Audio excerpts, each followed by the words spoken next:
Welcome to Black Love and Cinema with Manny and Jess, where we break down love and relationships through the lens of our favorite Black movies.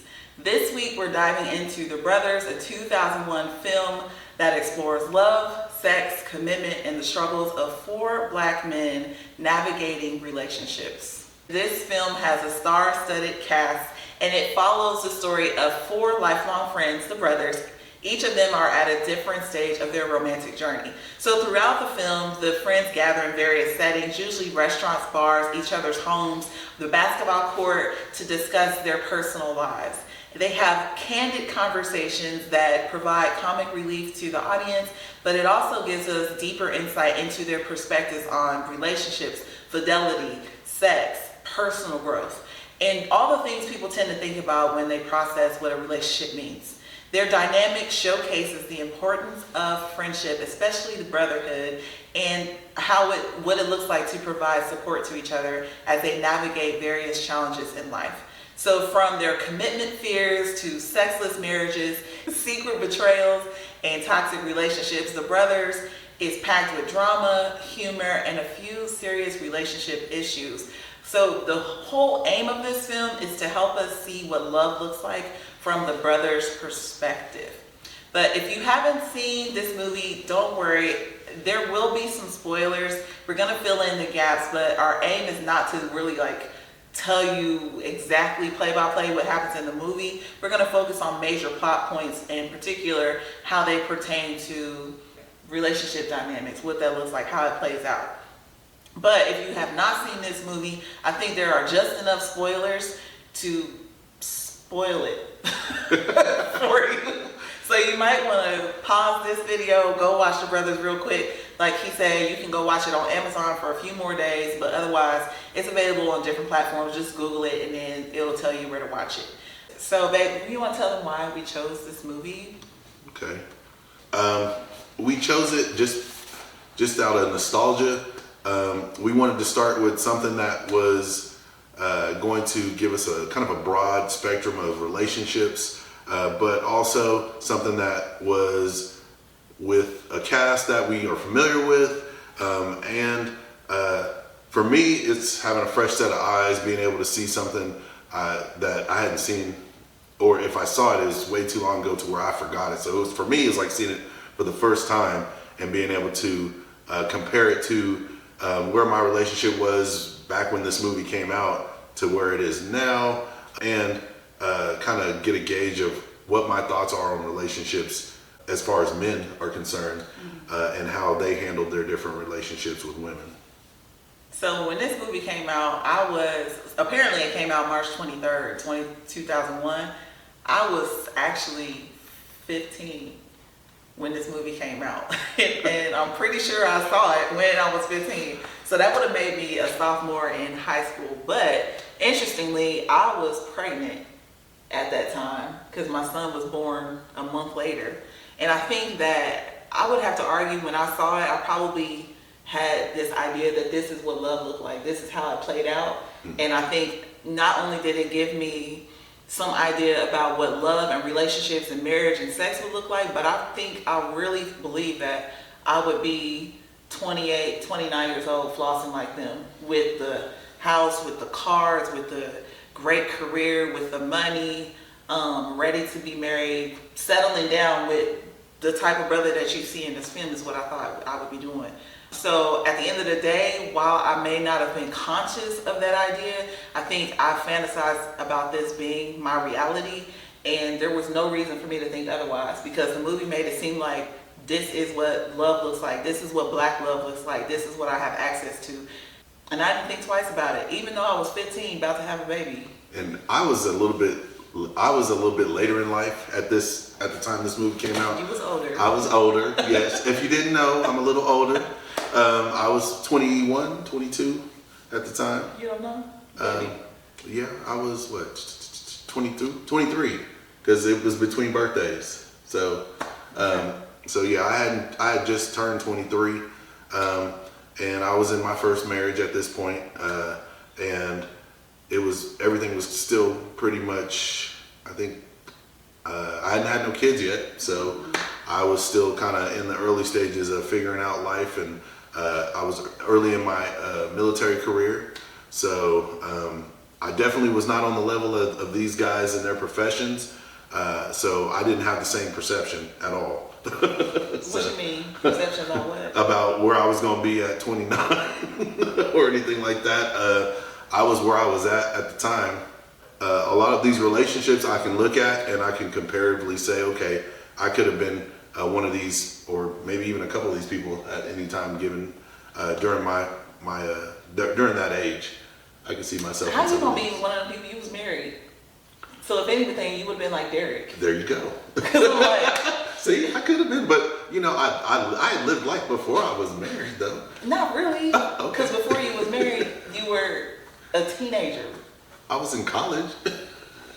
You got married in college. I did not get married in college. Yes, you did. I got married. I got married. I went to college. I was in college for a little while. And you married the girl from college. And I married a girl in college, yes. But that doesn't mean that I didn't. You didn't live life, bro. I didn't have the college experience before that. She was your college experience. She wasn't just the one college experience. Okay. That's going to be another conversation. Okay. Anyway, so you saying you could have been like any of those dudes at that point in time? right. I could have, like, beforehand, between being married and being out of high school, I could have been in any of those guys' shoes. Or I could have been that in high school, except for the career. But other than that, I was early on in my marriage at that point. And so the comparison with the married individual, Derek, yeah, I could relate. Okay. I can relate in that aspect. So, I mean, I guess in that regard, I don't think I could have related to any of them. I'm 15 years old. Right. My worldview was pretty limited. And Right. even though I was I had already entered an adult situation, I'm about to have a child with the only boy that I had been with at the time, I still had a limited worldview. So these kind of movies were very much influential. And I really did, like I said, think that was going to be me. And even, I mean, some people will say that's weird because back then there was still a pregnancy. There was a stigma attached to being pregnant Right. as a teenager. And so even like my grandma, great-grandma, not grandma, but my great-grandma thought my life was over. She tried to figure out when I'm going to drop out of school. And I'm looking like, what you mean? So the idea was you become a parent as a teenager, your life is over. The after school specials made it seem like that. Right. You going to work and then you taking care of your kid. And that's it. And so maybe my mindset should have been that my life was over, but that's not how I saw things. So when I saw movies like this, I really could see myself becoming that person. Having that career, getting this type of dude, living this kind of life, flossing. All right. So about our main characters. This is a star-studded cast. Jackson Smith, played by Morris Chestnut, wakes up from a nightmare about a bride pointing a gun at him, and this symbolizes a deep-seated fear of commitment. Jackson is a successful pediatrician. He experiences this reoccurring nightmare, and so as he is sitting in his therapist's office, we see him talking to his therapist, Thelma Wooldridge, played by Vanessa Bell Calloway, and they're discussing a few things. So one of the things that comes up is his history of short-lived relationships. He mentions that he's had 3 breakups in 2 months. He's anxious about turning 29 and what it means for his love life and the implications of getting older. He also expresses his aversion to settling down, despite the fact that he's successful in what we might consider somebody who's ready to be in a relationship. So his therapist suggests celibacy at first, which Jackson adamantly refuses. And then instead, she encourages to go out and just meet women, befriend them, instead of trying to get into a relationship, open his heart to them, express emotional vulnerability, and try to establish a friendship before he gets into sex. And her aim is to help him get comfortable with vulnerability. And then we have a few other characters in the story. Each of Jackson's friends is introduced through defining moments of their relationship. So these introductions kind of give us foresight into what we're going to see in this movie, and basically it highlights their struggles regarding their relationships and commitment, sex, love, and what that looks like for each of the brothers. So I'm going to start with Brian Palmer, played by Bill Bellamy. He was the cynical lawyer. Brian Palmer, he's a charismatic attorney known for his womanizing ways. He faces unexpected challenges when a former lover, now a judge, presides over his case. So he's in court. During the court session, he kind of has a little bit of an attitude with the judge. The judge holds him in contempt, and then you kind of go on to see him later with his boys playing ball, where they discuss these matters. Some of the things that he deals with is he's kind of a commitment phobic. He kind of has a womanizing archetype, and he's very much on the surface when it comes to his emotional depth. He's not very much into I want to get to know this woman a little deeper. He's just like, this is what I'm here for, this is what I came for, and that's it. And then we have Derek West, who's played by D.L. Hughley. So he's the married man with unmet needs. He's the only one who's married in the group, and he has a daughter with his wife. And his primary struggle is with his wife, played by Tamala Jones. The character's name is Sheila. Basically, she has an aversion to oral sex. And we learned that the reason she has this aversion is that her mom taught her that it was nasty and that it would cause cancer. So basically, she has a whole lot of psychological barriers about sexuality that need to be addressed before she feels comfortable with this. The question is she ever going to overcome those barriers? So in the meantime, Derek's frustration grows, and then their marriage becomes increasingly sexless, causing other problems in their marriage, which ultimately leads to resentment and tension. Now we've got Terry White, played by Shamar Moore. We call him the reformed player. He's a notorious womanizer. He surprises his friends by announcing that his womanizing days are over. He's now a one-woman man.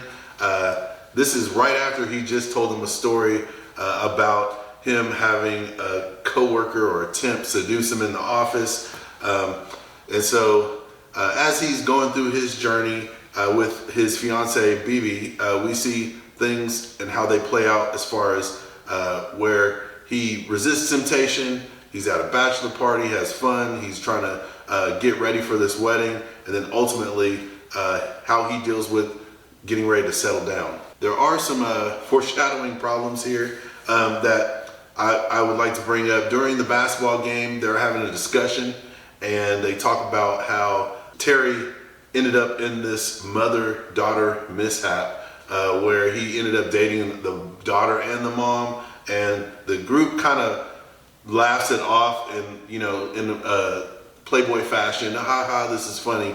But as we see things play out in the movie, we'll kind of see where that context gets skewed a little differently when it comes to handling that. Brothers. Yeah, one of the brothers dealing with something in a similar situation. And then we have, again, Jackson's dreams. He keeps seeing a bride shooting at him. And so we have discussions of guns that happen in this movie a few times, so it gives us some insight into what we can expect in the film. Okay, so now that we've given you an overview of who's in the movie and the background into each character, we're going to dive into some key themes that stood out to us. And remember, we're focused on a relationship context. So we want to explore, what does this movie teach us about love, both directly and indirectly. And while we're talking about this, I want you to sort of think about what you thought when you first saw it, and then what are your thoughts about love, romance, sex, marriage now, having watched it again or getting ready to watch it again. The first thing we want to explore is romantic and sexual relationships that happen in this movie. And obviously that is the whole point of this movie, is to explore what love and relationships look like from the perspective of the brothers, the four key characters. So let's begin with Jackson and Denise. It seems like a recurring theme for that couple, more so for Jackson, maybe a little bit Denise, if you really deep dive into her, is passion and fear of commitment. So remember, at the beginning of the movie, Jackson basically is talking about his reservations about getting into another relationship. He already mentioned the fact that he had broken up with 3 women in 2 months, so he really wasn't looking for nothing serious.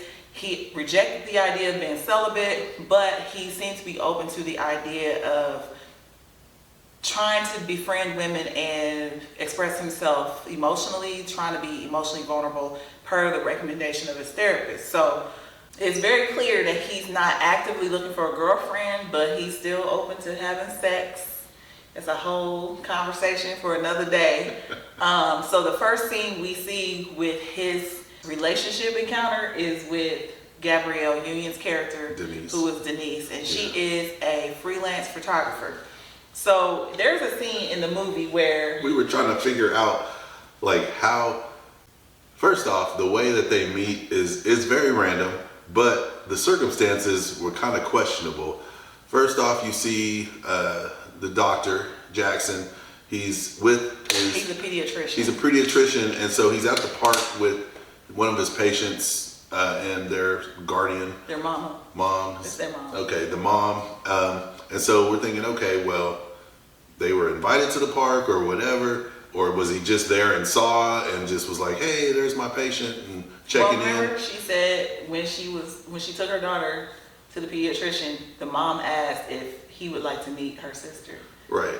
And then the little girl was shaking her head. Oh yeah, she was like, She no, was like, no. And he was like, you know what, I'll pass. But then next thing you know, he's at the park. Right. With the patient and the girl's mama. And then up walks Denise, this freelance photographer, at a random park just taking pictures of kids playing, which... We can only assume that's what she was doing. Right. Which, why are you there? Right. She wasn't with nobody. She didn't have like her niece or nephew with her. So that was what kind of threw me off. I was like, why is she just walking up to a park taking pictures of kids playing? Yeah. But I digress. I guess maybe she was like, oh...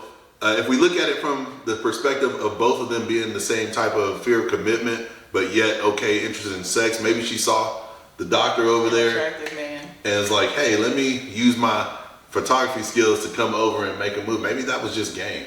Maybe. That's what I'm going to say it is. Well, my first assumption, like if you look at the film and hear that the lady said, you want to meet my sister, you would assume that was her sister. Okay. But then how she reacted when Jackson went to talk to her, right? She had kind of a stank face. So it was given, I don't approve if you talk to this woman, which means A, she is not my sister. B, she was trying to run game on the pediatrician. Clearly, she didn't have no sister, because how come your sister's not at the park? So your sister is you, right? And you mad because he wasn't interested in you, but he was interested in this random woman. Okay, so we got two perspectives there. So one, she was running game by being a photographer. Two, the mom was running game on the pediatrician. So everybody's running game. Everybody's trying to get with the pediatrician. So then they have this thing where Jackson and Denise are talking on a park bench, and basically they both say that they are not interested in having a boyfriend or girlfriend, no commitment. Mm-hmm. But then immediately after, they're in bed together. They're not lying. They're like cute little sweet innocent people getting to know each other. They smashing. Right. After having sex. Right. They're having a conversation.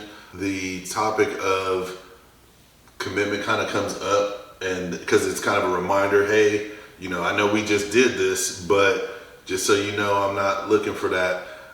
He said he had a tendency to leave women after they had sex and after they fell for him. Yeah, basically. He had a tendency, but then somehow Denise is cool with this. Right. And she said, you know what? Don't worry about it. We're just, you know, maybe she was just there to kind of hook up with him and toss him to the side. So maybe it was just game on her end. And so then because of that, I guess they formed some type of cool bond. Mm-hmm. You know, now they're just sort of feeling like, okay, we've given each other the space to be who we want to be in this situation. And I guess that somehow draws them closer. Jackson didn't just open up, remember? Because while he was laying there with Denise, he said he wanted to say something, but then he was like, no, I'm good. And the next thing you know, he has a vision of the bride with a gun. Because the first time we see the bride with a gun, he had a dream. Yeah. And then that's when we segue to his therapy session. Correct. This time, he has a vision. A vision is basically like seeing something while you're awake. And so he has this vision now of this bride pointing a gun, and then suddenly that makes him confess and be more vulnerable. Which I guess that's what he was trying to follow with the therapist. After the fact he had sex, then he was trying to go back and be the friend. He was trying to be like, oh, well, you know, since we already here, let me try to make friends with you. Right. And so that's where he gives off the response and being vulnerable to her. Right.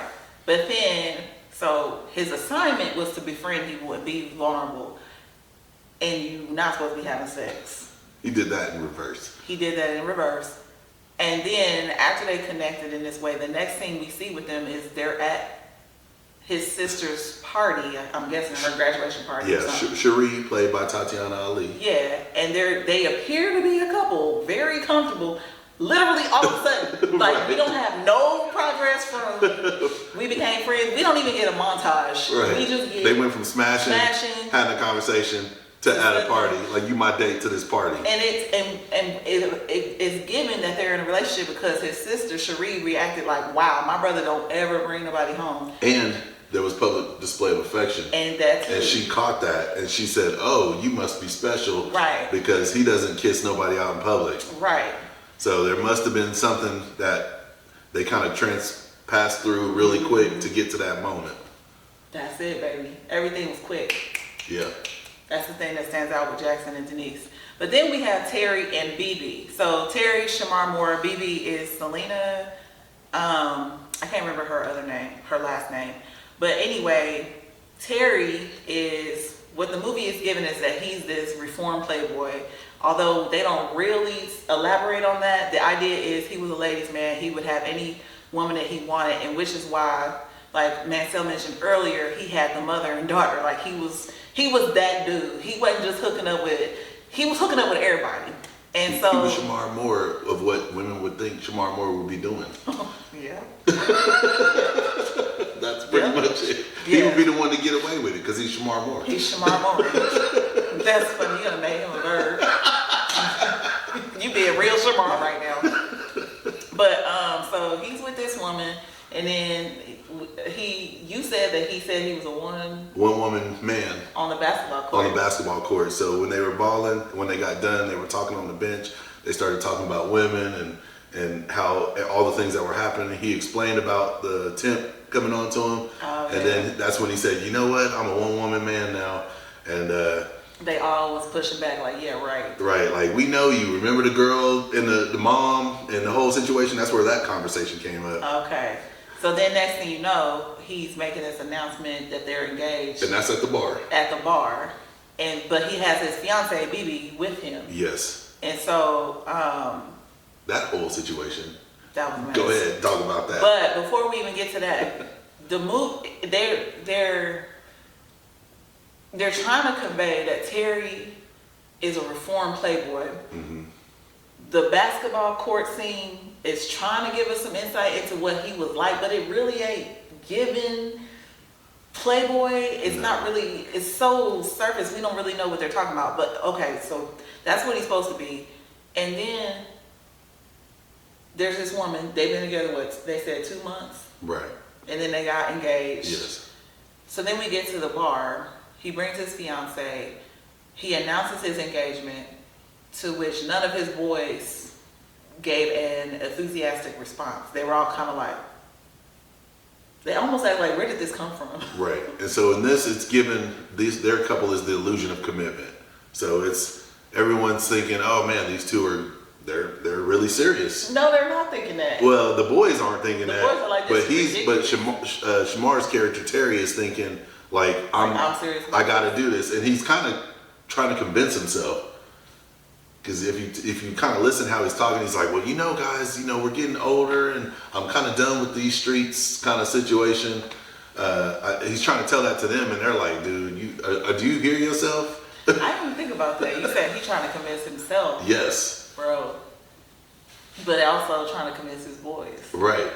But then they just end up going along with it because they love him. And so they're just like, all right. Right. At the end of the conversation, they basically support him. Yeah, basically.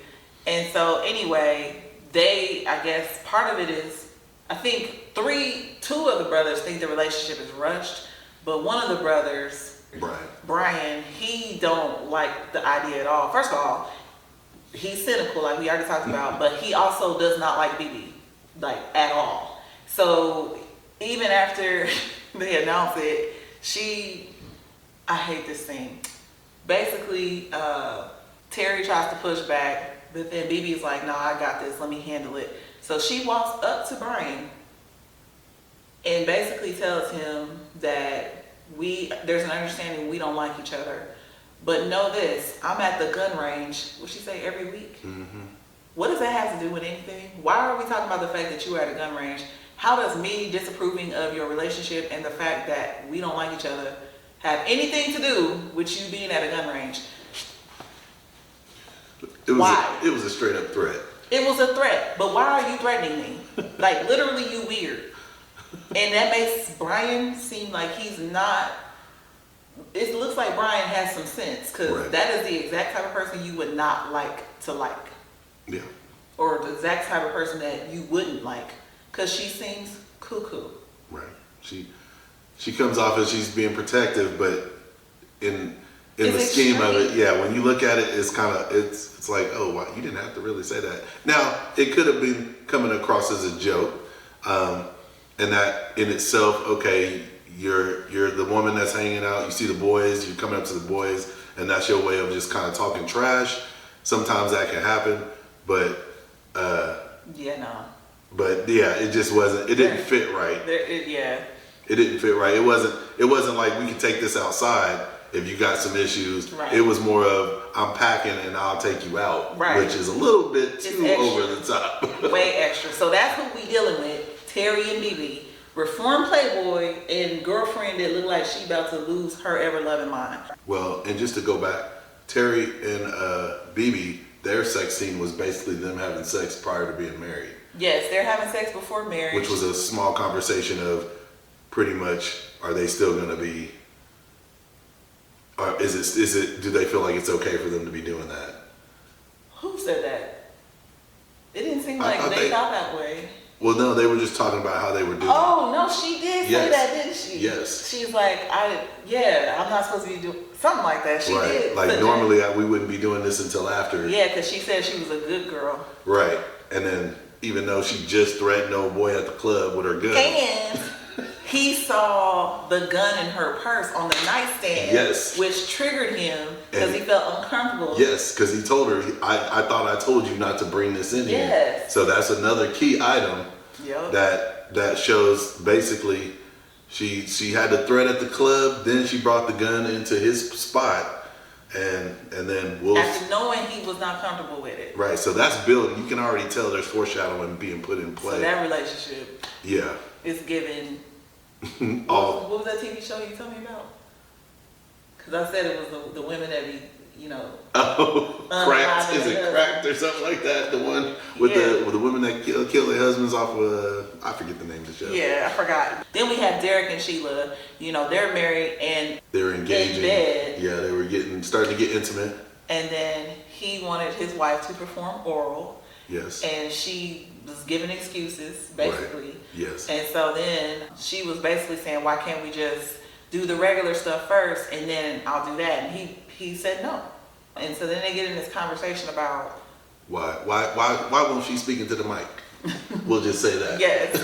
And so then that's when we find out, her mama said that it would give her cancer and that it was bad, something like bad. It was nasty. It was nasty, things like that. And so we can see that there's some psychological barriers there. I even went so far as say it's given trauma. Yes. And trauma unfolds in different ways. It doesn't have to be physical, but just emotional trauma and things like that. Right. And so regardless of that, for Derek, it's a problem. It's a problem to the point where he literally is not interested in sex unless he's going to get that. Yeah. Basically, if she's not willing to do this, then he is no longer willing to have sex. But it creates this tension that continually builds in their marriage. Went to the counselor. We bought the books. You said you were ready. I know, but I was eating a banana earlier today and I gagged on it. Just don't gag on my banana. We can get this show on the road. Derek, honey, I can't. Now see, I do it to you. But I don't ask you to. You do not stop me either. Okay, well, fine, you don't have to do it anymore. See, that's the difference between you and me, Sheila. See, I don't mind doing it. I even like it. So if I had a would you suck it? What kind of question is that? You ain't no man and I ain't no woman. Just answer the question. If I had it, would you suck it?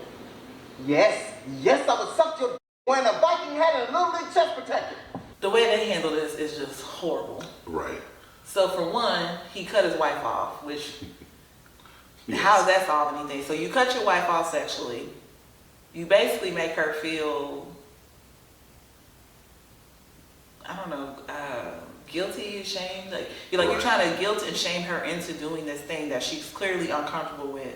But then at the same time, she keeps wanting to receive, Right. but she's not willing to give. And she promises that she'll do these things, and yet she keeps reneging. Yeah. But then the other thing too is when she doesn't like what he says, she tends to hit him Yes. with a pillow. And I know some of y'all might be like, oh, it's no big deal, it's a pillow. But I'm kind of sensitive to stuff like that. And I don't know if any of you have been in pillow fights, but pillow fights you end up getting knocked the out. It's a real fight. You get hit good with a pillow. It starts with a pillow and ends with fists. Ends with fists. But he even said, if you Yes. hit me one more time, it's going to take some NATO peacekeepers to get my foot out your ass. Yeah. So clearly, it was going to escalate. it was going to escalate. The dynamic is all the way messed up. Right. And you understand the frustration. You can understand, a husband being frustrated about his wife not fulfilling his sexual needs and vice versa. But at the same time, you're married. There needs to be some intentional work done to help you get comfortable with sexuality and Right. get comfortable with helping your partner feel safe with you psychologically, physically, emotionally, getting to the bottom of it. There's so many things you can do, but that's their context. And so it just escalates throughout the film to the point where they get legally separated and Derek moves out the house. But even before we get that, he tried to use his mama Right. to create more barrier. Yes. Because his mama and his wife don't even like each other. Correct. But he makes this executive decision To move her into to the move house. mom into the house. Right. And then there's some other things that they touch on as far as Derek is questioning why he got married in the first place. Oh yeah. And they touch a little bit on that of her getting pregnant and basically pushing the agenda of marriage on him because of her pregnancy. So that becomes now an obligation to be married versus him choosing it. But he even admits later on that even though he felt it was an obligation, working through it, they actually started to fall and have a good relationship. But of course, with this caveat of sexless or a particular item that was not being performed in the bedroom. But it became sexless because he cut her Yes, off. because he did cut her off. Yeah, you're right. And then we have Brian. So Brian technically is single in this whole movie, but he's jaded. And he gets to the point where after his encounter with the judge, Carla, he basically says he's tired of black women. Right. And he gives this whole speech trying to justify why he is not fooling with black women no more. Which, in all honesty, at first it comes off as him being a complete a-hole. Like the way he speaks about it and how he uses stereotypical verbiage to talk about how black women are like this and how and other women are like this. The context, when you first get it initially, it's shocking. It's like, why is dude talking like this? But then you find out later, and we'll talk about that here in just a second. But then we go to him dating this white lady named Jessie. Go ahead. What's funny to me is, I'm gonna talk about that real quick, but what gets me is, so when you heard this, you were shocked. Right. I'm on the internet so much, nothing that Brian said shocked me because I see it all the time. So they're out here selling that narrative because it gets views. Because ultimately, if you want to go there and be deep and everything else, attacking the black woman on the internet apparently is profitable. Okay. And it gets attention. And they use the same, the narrative hasn't changed. It's 2025. This movie came out in 2001. And that tired narrative that Brian was spilling to his friends is the same tired thing they still saying about black women to this day. And that's why they justify being with non-black women. It's not even just white women anymore. In fact, you listen to some people, they're not even interested in white women, particularly if they live in the United States, because they believe that we're too not we as in white, but women in the United States are too independent, not subservient, all these different things. So now you got this whole passport brother dynamic going on. But yeah, hearing him say that didn't surprise me at all. So anyway. And even more, to put it in a perspective, I have been previously married to a white woman, and even in that, I did not have that type of image of what I felt about black women, because I have a black mom, I have black siblings, I have black cousins that are all women, and I have no problem with expressing love for them or having the thought of love. And of course, I have you. You're my wife. There's no problem there. Am I black? You might be. I don't know. Oh wow. We're gonna have to check. But in any case, there was never any type of, well, you know, I mean, I could understand, hey, everybody has their type, they might like a specific type, but there was never something in me that was like, you know what, I'm tired of these type of women, I want these type of women. It was just never a thing. So that's, I guess, why it was kind of harsh to hear that. Triggering to you. Yeah. In a different kind of way. Yeah, because it wasn't like, I never had that thought of, okay, I only want to be with these type of women. It was just, that's where I just happen to be, and now I'm not. So in the case of that, it did kind of, I was like, oh, that's harsh. You know, I wouldn't, for one, in the scene, they did defend black women. The other guys, the brothers did. They did come and step up and say something to them about it. But there are going to always be people that have those opinions. They are. And so we'll go with that. What perpetuates this kind of dynamic, what they were showing in this film, is that it was hate for the black woman, because he made it seem like all black women were problematic. Right. Taking no ownership for his own behavior, like the fact that he called the judge the B word in her courtroom. Right. And you screwed her over because she was your lover at one point. But that has nothing to do with anything. It's only because she's black. So anyway, he tries to remedy all that by dating this woman named Jessie. Mind you, another scene, he's having sex with her, don't know her name, doesn't know what her career is, but she's so gracious. It's Jessie, and I'm a Pilates instructor, all these different things, and I think she was a karate instructor. oh, taekwondo or something Yeah. like that. And then they have this scene where they're trying to show you what he thinks. What he's been missing all this time, Yes. basically. So you got. So I think he has a bottle of wine, and he's like, oh yeah, let's have this bottle of wine. I'll go get it. And then she's like, oh, no, I'll take care of it. Right. And then he's like, hey, can you make a sandwich? Right. And she's like, yeah, I'll make a sandwich. Ain't Yeah. nobody making no sandwich for him.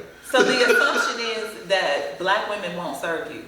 Black women won't submit to you. Black women would give you attitude if you ask them to do anything for you, or if you suggest or allude to something that you want to be done. And so he experiences this, what appears to be some form of relief.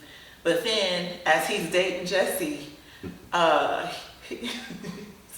he got a rude awakening, because when they go out to lunch, he encounters the judge. Yeah. The judge walks up to the table, saying whatever she said, and then as she's walking away, Jessie is like, what is her problem? So the judge backs up and is like, excuse me, what did you say? And then Jessie gets out of her seat, puts her hands in the judge's face. I'm like, girl. That was the opposite. Oh, the judge. Put her finger in her face. See, Yes. acting a fool. Put her finger in the woman's face. Jessie was like, get your hand out my face. And basically she handled her like a taekwondo instructor would. Yeah. She got slammed into a table. Slammed the judge. I'm like, girl. Yeah. What'd I say? I said, that's privilege all day. Yeah. You gonna come up here and body slam a judge, not think twice about it? Right. I don't care how tacky that judge was acting. Yes. It's a judge. Right. So anyway, Brian is embarrassed, and then it basically tells Jessie, you ain't no different from all these other women. And Jessie is like, what gave you the audacity to think I would be? Because if there's any problem with women, it's not because they're black or white, it's because of men like you. Putting up with the BS. Yeah, they got tired of the BS. So we'll find out that basically Brian's issues with black women really stem from the issues that he has with his own mother, which transitions us into the other core theme of this film. Family dynamics and the impact on men's relationships. So these are things that are kind of outside of the couples that influence how these men are thinking while they're in these relationships with these women. We'll start first off with the Jackson's family at the party. Hold up, wait. Because the reason we're bringing this up is because the film, it seems like what they aim to do is show you there's a reason for all their behavior Right. in their relationship, why Yes. they believe and behave the way they do. Okay. And so we're exploring that to see What's the if roots? it's justified and get to the roots, the Yes. underlying influence. Yes. But then even when we explain it, we want y'all to understand that these are observations that we made. Yes. And it doesn't necessarily mean that we, Sign off on it. it's not, we're not co-signing the idea that if this happened to you, then you're allowed to act this way. We're just pointing out these are things that are in the movie that we saw and that they used to influence some of the characters. But these are also, like, family history is relevant. Yes. And it does influence your relationships. However, we very much believe in personal accountability, Right. even if your family still affects you. So anyway, yeah, you can go into Jackson's family. So Jackson's family consists of Jackson, his dad, his mom, his sister. But they're all friends with the other brothers, friends, and family. And with the family dynamics, the key thing here is to understand is we have the dad and the mom in this. They were married for 25 years and they split up. And so they still are cordial in these gatherings between the siblings. But the father's moved on. The mother seems to have moved on, but from what we can understand, she's still kind of There's pining. some longing. Yeah, there's some It's pretty pining obvious. for her ex, and the siblings are trying to convince mom to move on, even though she may not necessarily want to move on at this moment. And in that, we see where Jackson may have some deep-rooted fear for commitment. He does get in a discussion with his father later on about relationships and things like that, reveals why he doesn't want to commit. In that same scene, we get into a group of the women are having a conversation about men. The conversation goes into how do you understand a man? What is the secret? And the mother basically has this theory of the last piece of food. And go ahead, I'll let you explain the last piece of food theory. The last piece of food theory is the dumbest theory I've ever seen on a movie. So the idea is that you will know that a man loves you if he leaves the last piece of food for you to eat. I think they were trying to get at some underlying significance, but the way that it was filmed and scripted, it was so superficial, it just came off as completely idiotic. So we talked about it because it literally irritates me to this day. I'm still trying to fix my attitude about it because there's some sabotage that happens later on with Denise and Jackson because of this stupid theory. There are multiple interpretations of this theory. One theory is that, that love, like in our context, Right. like he leaves me food all the time. Like, babe, go ahead and eat it. Like, here's a piece of shrimp. We just had a shrimp cocktail, and he'll leave it, and I'll be like, no, I'm good.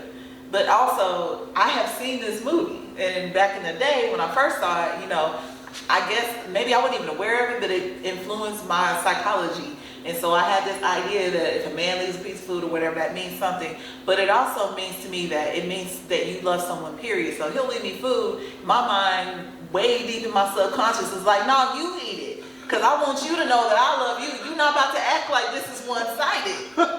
And so literally we'll have these moments where it'll be like, matter of fact, that's what it was with the shrimp. I'll be like, no, eat it. And you'll be like, babe, eat it. I insist. I'm like, no, eat it. Like, I made the shrimp for you. And I'm like, I don't want it. You eat it. So, long story short, I ended up eating the shrimp, but that was because she had already had other parts of the meal. And I didn't feel like he didn't love me because he ate the shrimp. It was just a matter of, it's there, I was full, he gave it to me, I didn't want it, and that was it. And so, but the thing about it is, like, why do you even do that? Why do you leave the last piece of food? Because you didn't see this movie. No, I did not. So why do you do it? I just did it out of love and care. And as far as the last piece, my thought was, I fixed the shrimp cocktail for you. We were doing like a at-home date situation. We made this meal together, and some of the items that I picked out were specifically things that you liked. So shrimp cocktail is what you like. I fixed it. We were sharing it, but there was one piece left. So if it's something that you like more, then I'm gonna let you have it. If it was something that I liked more and you offered it to me, then that's how I would have took it. Is, oh, you know, this is my favorite, so I'm gonna take that. Right. And so I didn't see it. I just saw it as being kind and being caring and saying, hey, I did this for you. Here, you can have it because I did it for you anyway. It's not like I don't like shrimp, but that was the situation. We kind of talked about the wing situation as well. Yeah. And how that would play out for us. It would be a completely different situation. It would all depend on what wing part it is. Is it a flat or is it a drumlet? If it's a drumlet, you're getting it. Right. If it's a flat, I'm getting it. Right. That's just how. I don't want no flats. Right. That's how we operate. And so we wouldn't have. It wouldn't be based on in that situation where she had the guy tell him that he loved her. Then she brought up the fact that there was a wing there. And then he ate it, and then she felt some kind of way. Yeah, so all of a sudden, his declaration of love can't be true because he ate the last wing. Right. That's so stupid. And in our context, that would not have been the case. It would have been like, oh, it's a flat? Okay, I'm going to take it. Yeah. Versus if it's a drumlet, no, that's all you, girl. And so it would be completely different.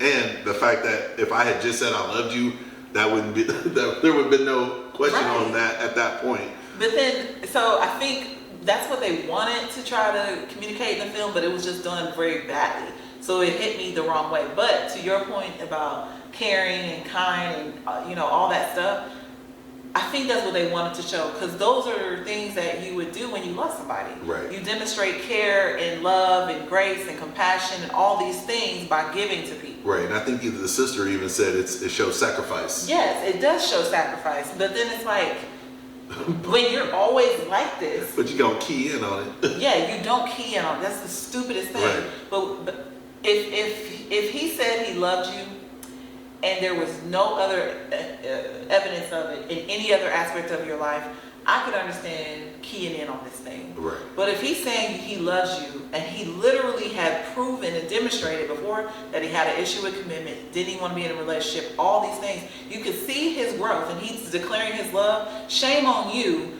for basically resisting that love because of some stupid theory that his divorced, heartbroken mom told you about.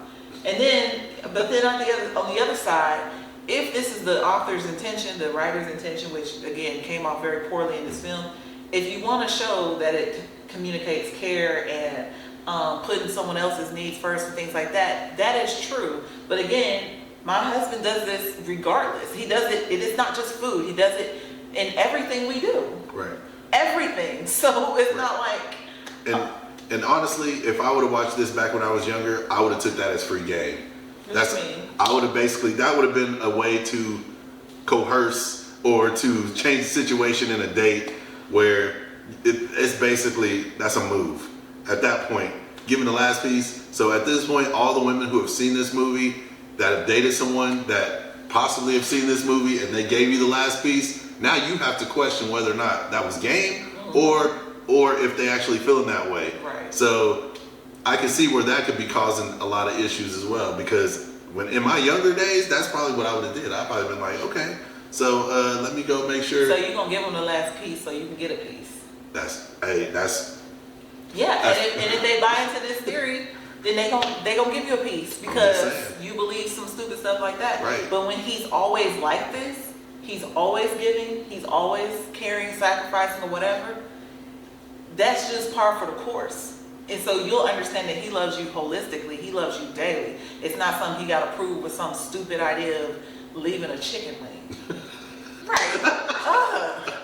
So that's that. And then we have Brian. So Brian is he's a complex character, I guess.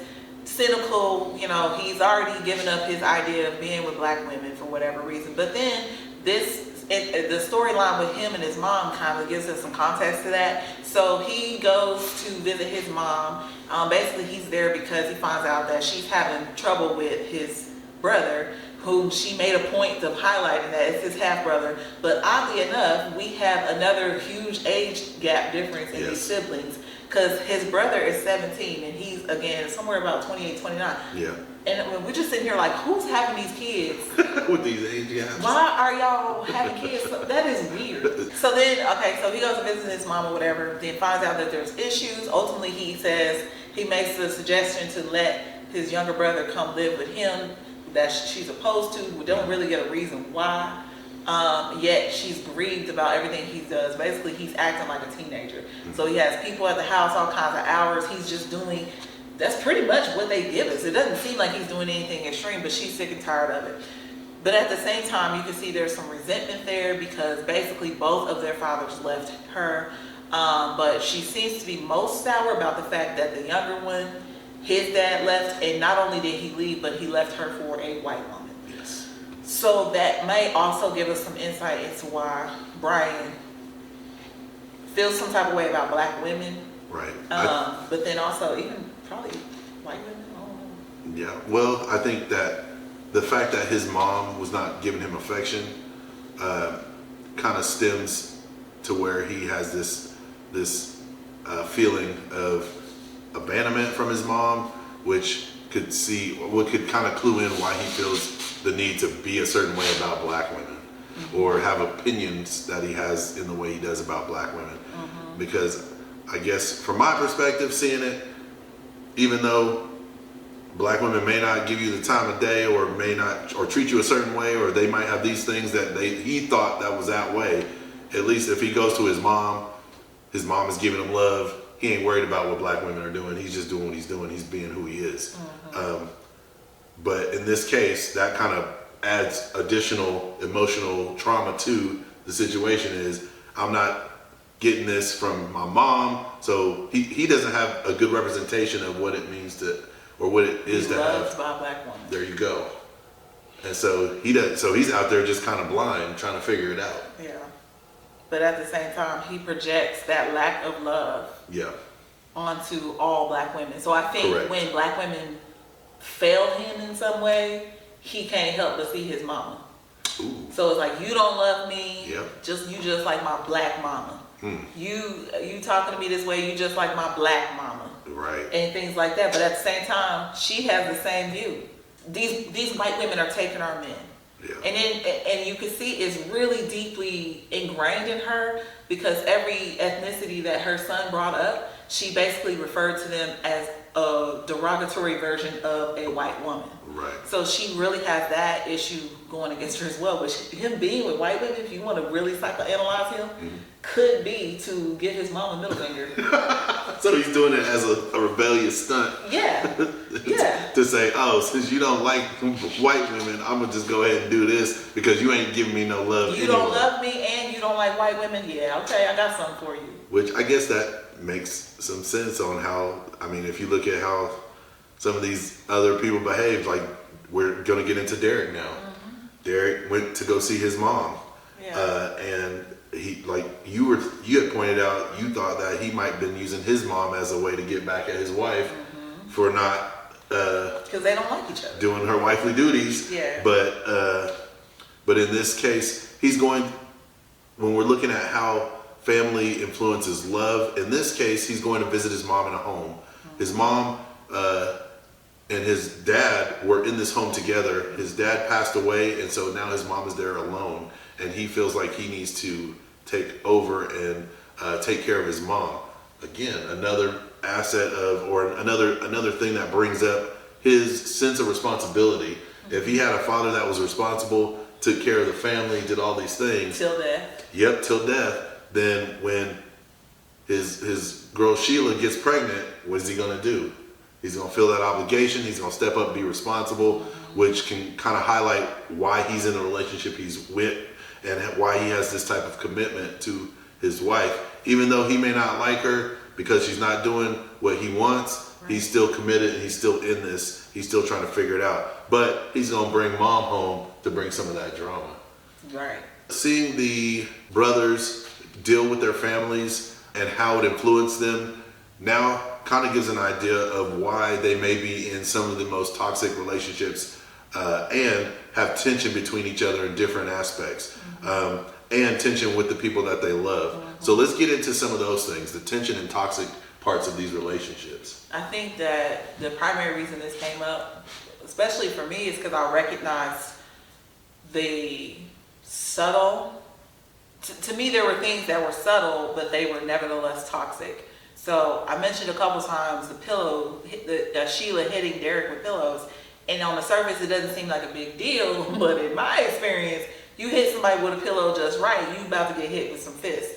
And I'm not saying that that's how it is all the time if you get in a pillow fight, but it's just these little bitty things that we give people excuses for that can quickly escalate into something else. And then that could even escalate to something you would never expect, mainly someone being unalived. And so you have things, there's a range of toxicity in this film that maybe you didn't notice, but if you take a look again, you might, because we have the pillow fights, but we also have Derek making comments like, if you do this again, it's going to take NATO peacekeepers to get my foot out your butt. And then you have little comments where Jackson feels offended later on in the film, and then he alludes to Denise being a hoe when he was technically being as hoish as she was, because he's hurt and offended. And then you have Brian making these horrible stereotypical declarations against black women, and it's just so much stuff, and it's all clouded in humor, but in reality it's toxic and it's not good for relationships. And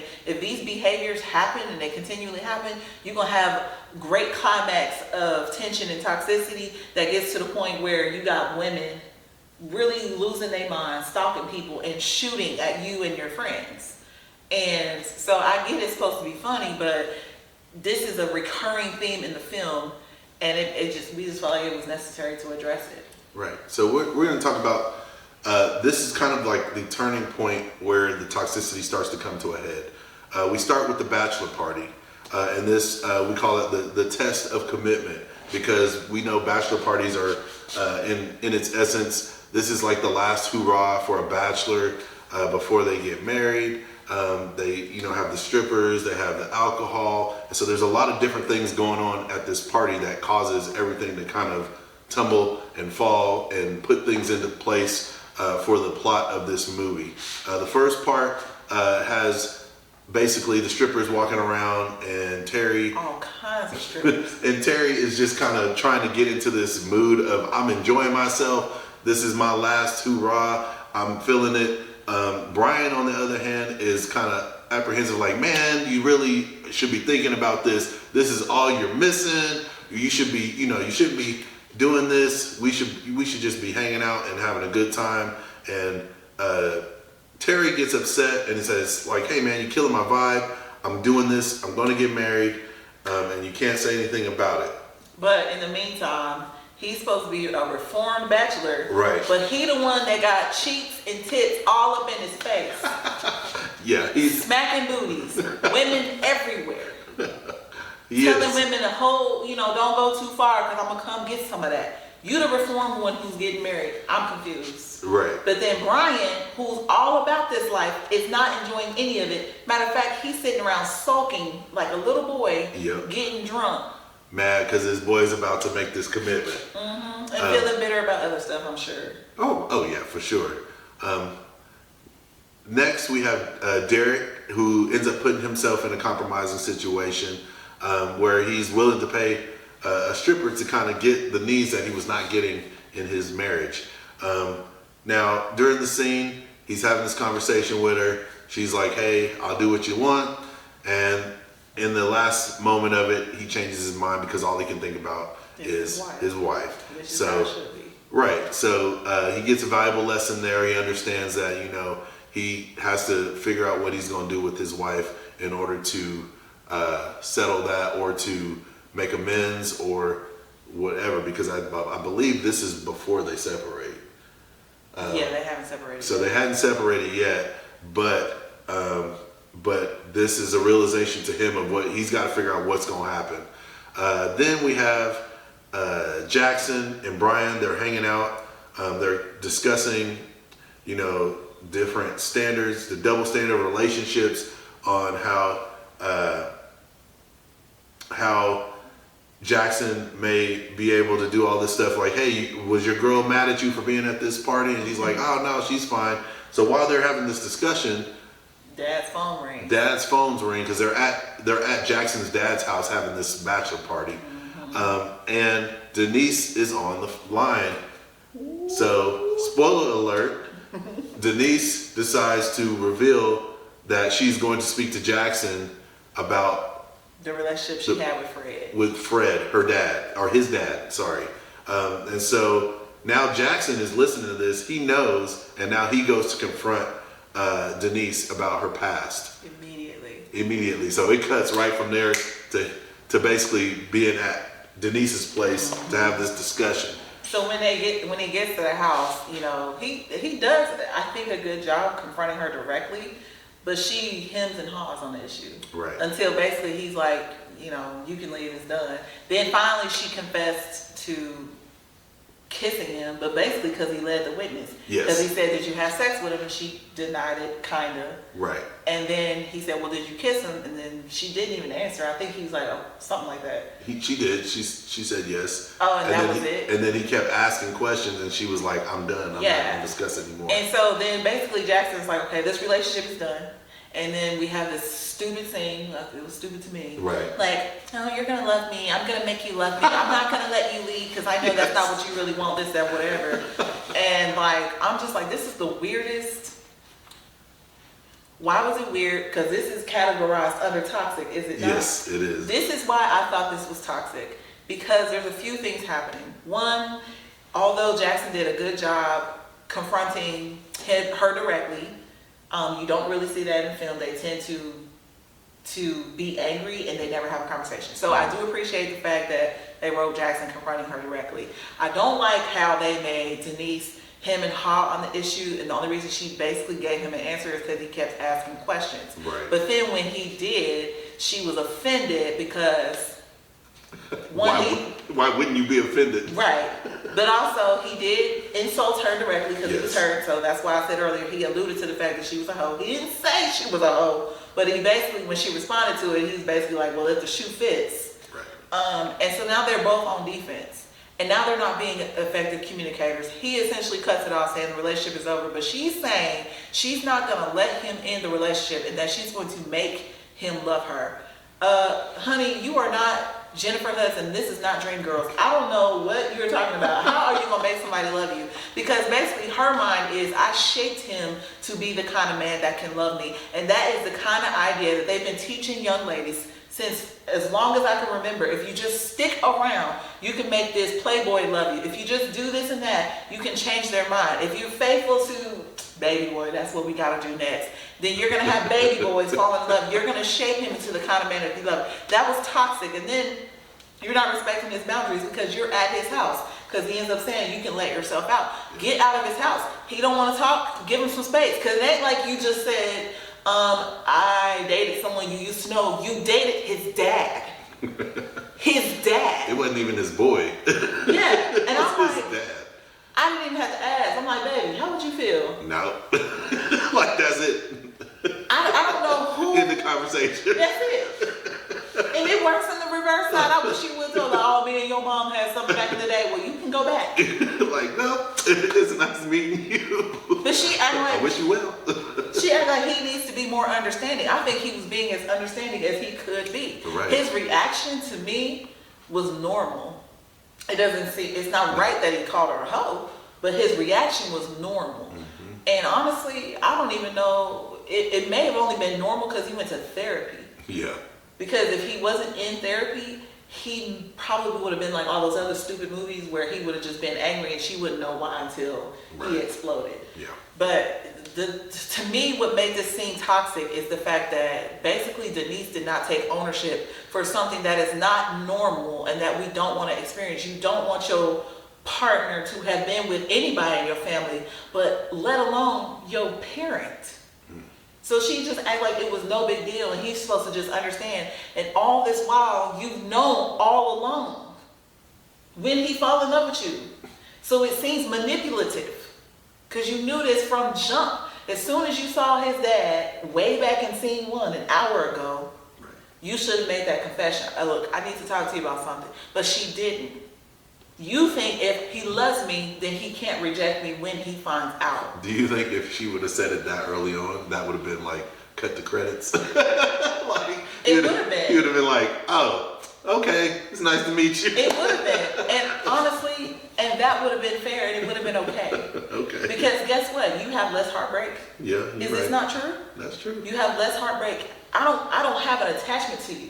I haven't had sex with you multiple times. We Right. haven't gone on multiple dates. We haven't had all these deep, enriching, emotional conversations. Correct. So at this point, it's like, oh, good to know you, deuces. So, But you didn't even respect me enough. right. And then in the movie, they explain that everybody else basically got the conversation before he did. Everybody. So So what kind of mess is that? So she talked to the dad, she talked to the mom, she talked Everybody knew. except for him, which that in itself that would throw me off. Cause then I'd be like going to my parents and be like, y'all knew about this? Exactly. Well, he did do that. He did. He confronted his mom. Like, you knew and you didn't say nothing to him? And that's the thing, that's why Denise's character ultimately is manipulative.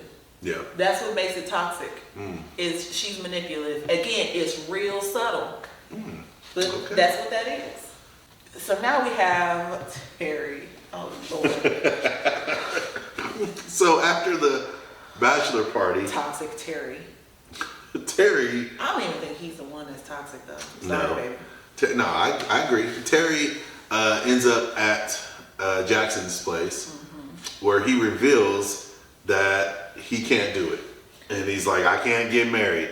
After all the stuff that's happened, After all he declared. and after this nice little bachelor party with all the TNA, Wedding 2 weeks later. he decides to call it off. But not only does he decide to call it off, the way he does it is completely... This fool left a voicemail. And it wasn't even like a good cell phone voicemail. He left a message on her answering machine at a house. You know how insulting that is? about a whole wedding. Yes, a wedding.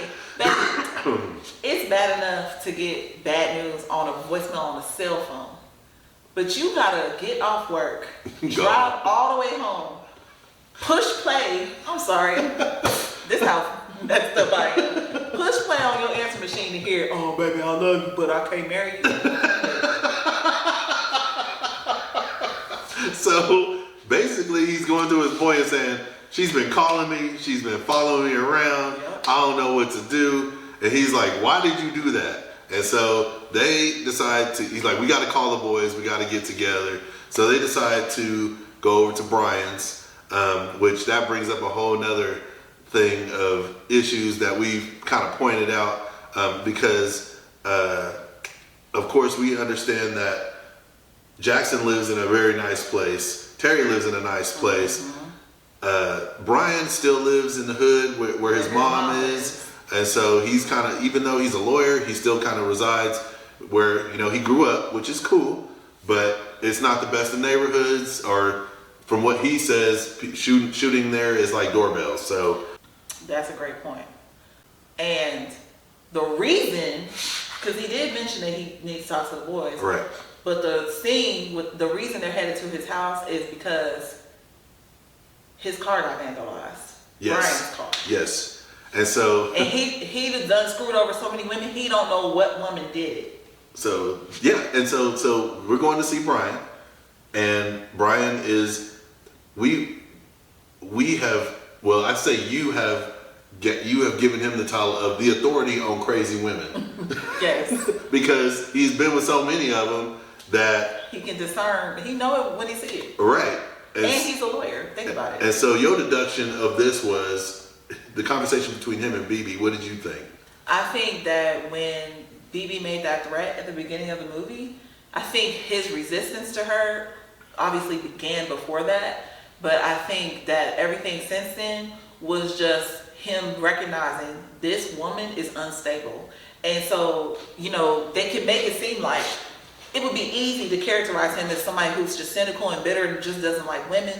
But again, if he's constantly dealing with women, it doesn't matter whether or how he screwed them over. He knows crazy when he sees it. And that may have been from Jump Street. As soon as he met BeBe, he was like, oh no, this ain't the one. She will ruin your life. Because Right. now we have this ridiculous thing Yes. And so where Jackson's dreams literally come true. But it ain't actually about him. right. It's about his boy. So while they're at Brian's place, they're having this conversation about what happened, about how he, left the voicemail, and they're talking it out, and next thing you know, gunshots ring out. No, you don't know who's shooting. All you know is bullets are coming through his house. So they jump down to the floor, they get behind the couch, Crazy. they hear a couple more gunshots, and next thing you know, you hear BeBe's voice outside screaming about Want Terry to come out. yes. At this point, this is where Jackson decides, based off of everyone else deciding not to go, that he's gonna go out and confront He's BeBe. gonna de-escalate the situation. She is shooting guns. Right. And so we don't know what to expect when he goes out this door. But what we do find out is, spoiler alert, she's the woman with the gun. She's the bride with the gun. And so she's in full bride regalia, Looking crazy. holding her pistol. She do look crazy, baby. Yeah, she do look crazy. Her bride and her veil don't, the dress and the gown and the veil don't even match. So she looked even more crazy, and the veil got makeup all over. Like, what happened to you? But she was rocking that huge rock. She was her 25 carat diamond. And she was ready to go. She had her pistol aimed. The situation was de-escalated by Jackson, but that conversation, I don't know. That conversation pissed me off. Yeah, it was a completely. It made no sense. It made no sense in the situation at all, because he tried to explain that he knew how she felt based off of how he treated other women, even though at no given time did Jackson go to anybody's house and start shooting. Right. So honestly, I don't know if he really knew how she felt or if he was just saying that to get the gun away from her. Well, you said that you think this whole movie was about pandering to women. I did. I think it was. I think that bride with the gun was supposed to be of course it was symbolism, but I think they put a lot of women in that perspective of the bride with the gun. And the thing that, What you mean? so the bride with the gun was where they put every woman at. So that was their perspective. Now you're looking at Jackson, and the thing that you want to hear is what Jackson is telling you. Mm-hmm. So I think what it was trying to portray was Jackson is basically speaking for all the men who screwed over all the women. Mm-hmm. And basically this is what you're getting. You're getting an apology via movie from Jackson to all the women that are holding the gun. So she's representing all the women who have been screwed over. Like, this is the level Right. to which. At the pinnacle of their pissedness, that's what they're representing. This is how angry we are. We're not showing it, but this represents our anger and how we feel. And Jackson is the person coming to give you the apology that you deserve. And that's how I said, that's why I felt it was pandering to women. Not saying that it wasn't like, something that should be done, and men shouldn't have these conversations with women and have these apologies or talk things out. But to the level of having a gun on you and having this conversation, that should not happen. Because the punishment doesn't meet the crime. Right. At no time should you pull a gun on a man to have him apologize. That's never okay. So. And then definitely don't point a gun thinking that's how you're going to get your man back, because really that's what they showed us. Right. You literally could have killed him and his friends, and you thought that was worth it? And at the end of it, he did come out. Terry came out, and somehow they reconciled. That's what I'm saying. Which it makes no sense.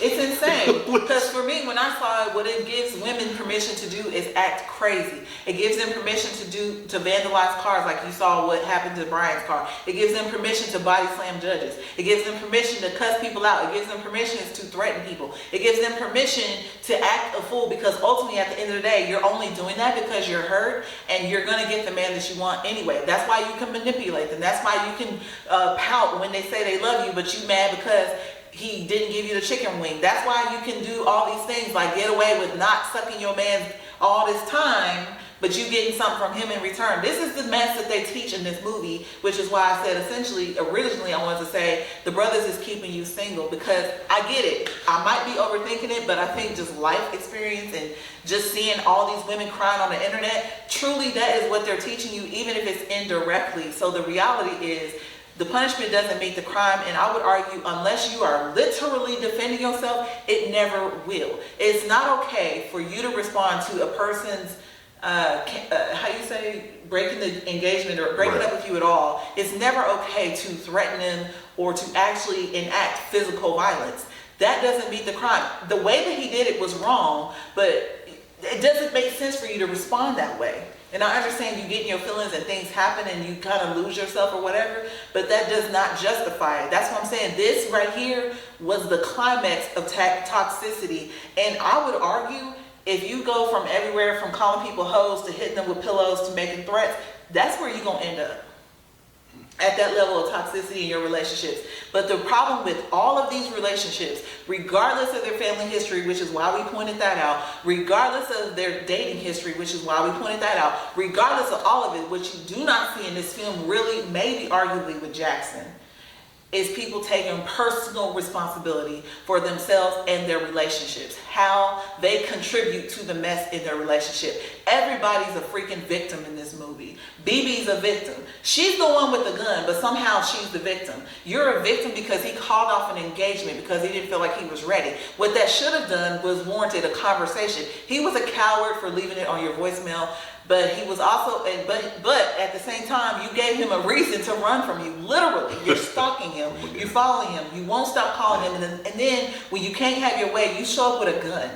Yeah, the desired response to that voicemail would be to cuss him out in a voicemail, basically. That at least matches. That would have been. He don't want to hear it, but at least it matches. But then you go completely insane. And then the idea about all of this, they don't take responsibility, they don't take accountability, but none of them communicate effectively. Again, we might argue Jackson did that, but who was the one in therapy? Jackson. Right. And the only other people that communicated well was the brothers amongst themselves. Right.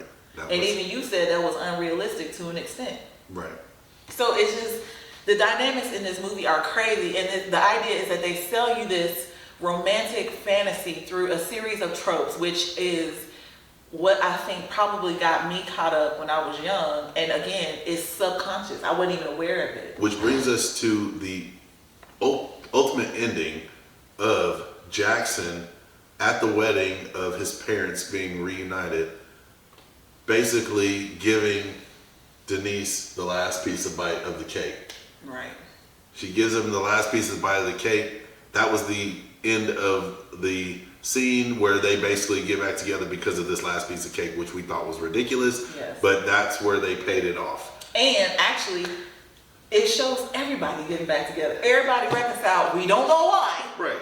Oh yeah, at the end, because they had Derek and his wife. Yep, they ended up talking. Ended their separation. They ended their separation. They came together, and she finally did what she needed to do. Yeah. I don't know, Terry and BeBe. Terry and BeBe were still together. They were just at the wedding.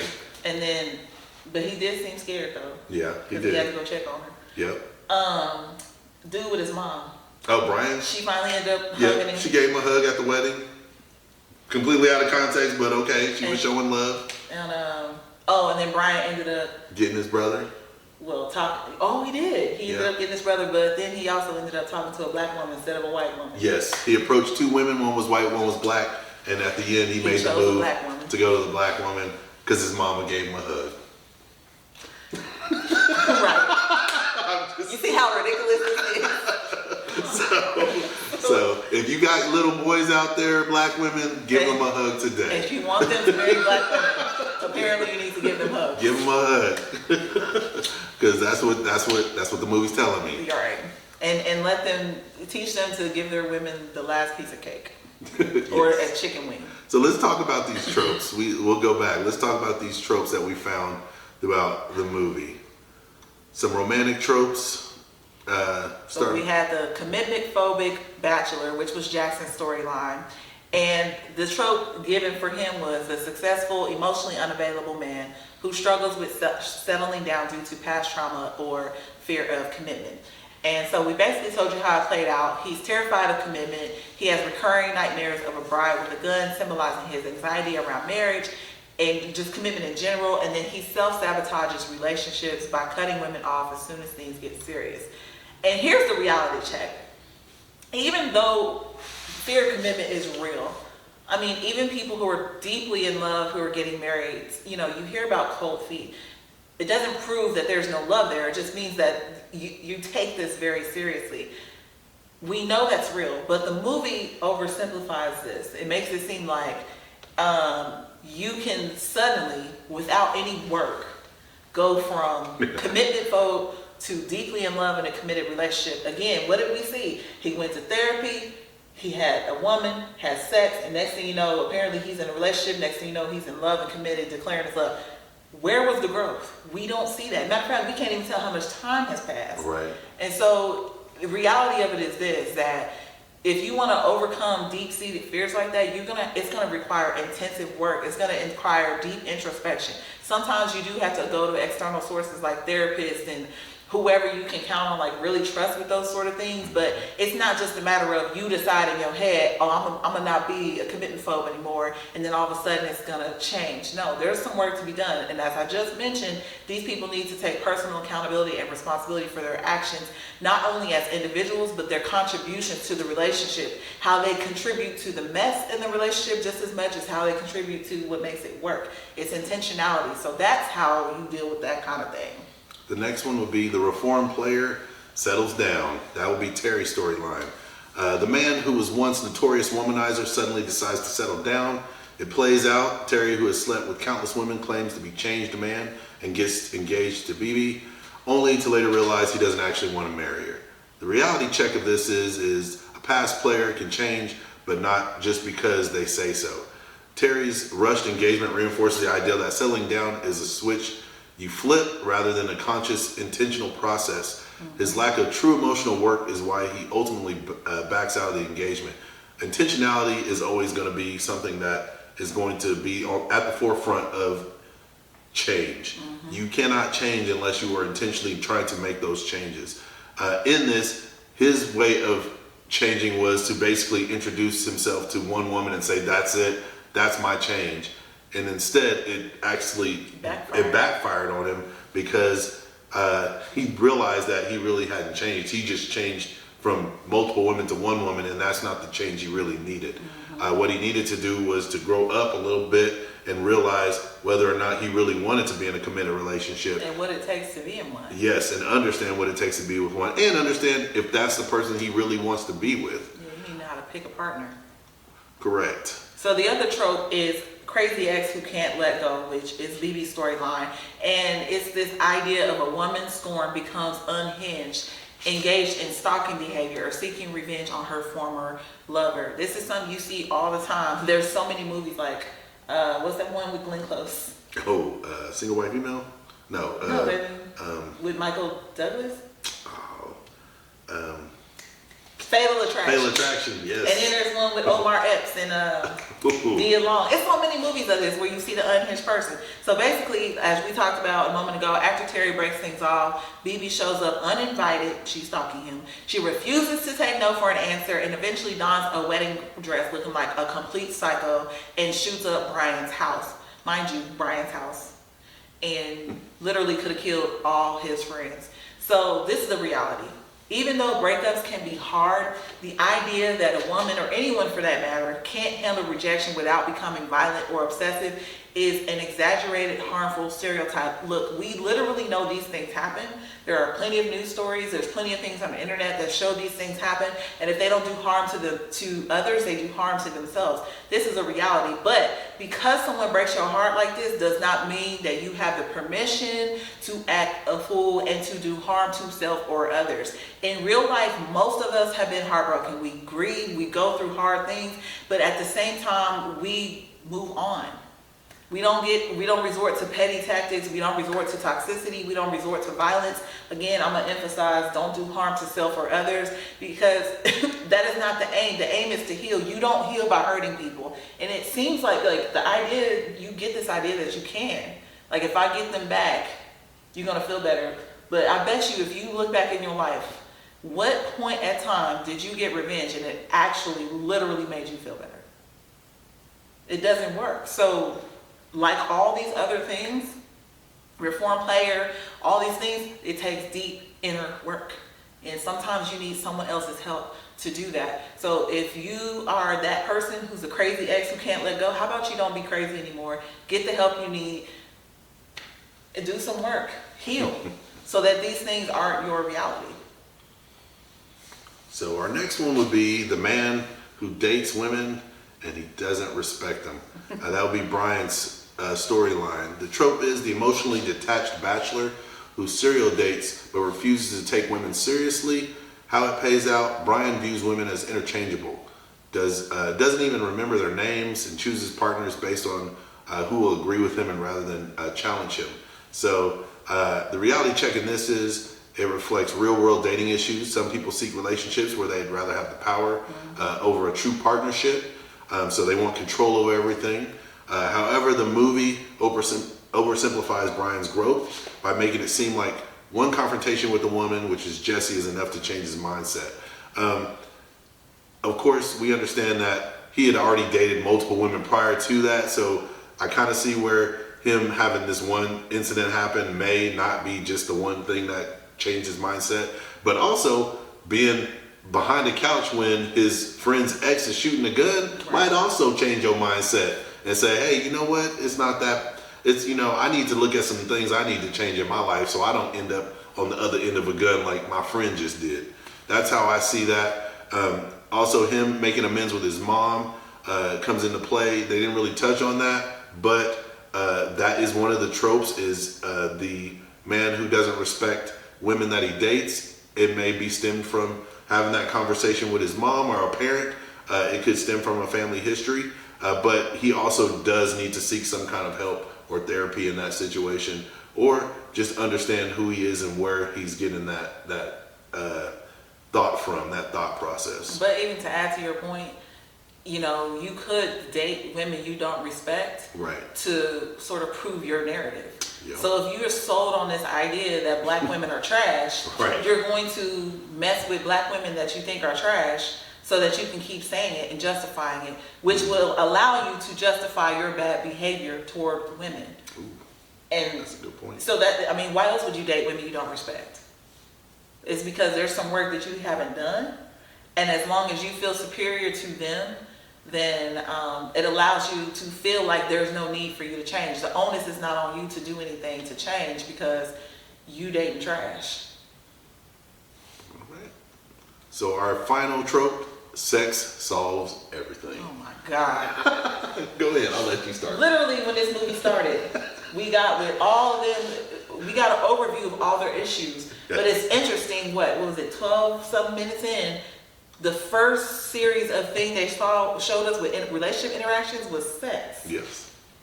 And basically, in this movie, what all movies really, physical intimacy is portrayed as the ultimate way to resolve emotional distance. So Jackson had sex with Denise immediately after meeting her, and then somehow they were able to form this intense emotional connection, even though dude has struggled with this for what it sounds like years. But suddenly this connection is formed, and then next thing you know, we see him in this what appears to be a committed relationship to the point where his family's acknowledging it.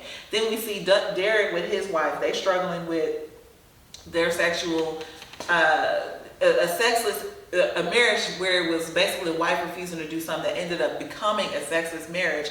But then this is framed in the movie as the fundamental problem of their marriage. But at the end, when they finally reconcile, decide not to separate, the issue is solved.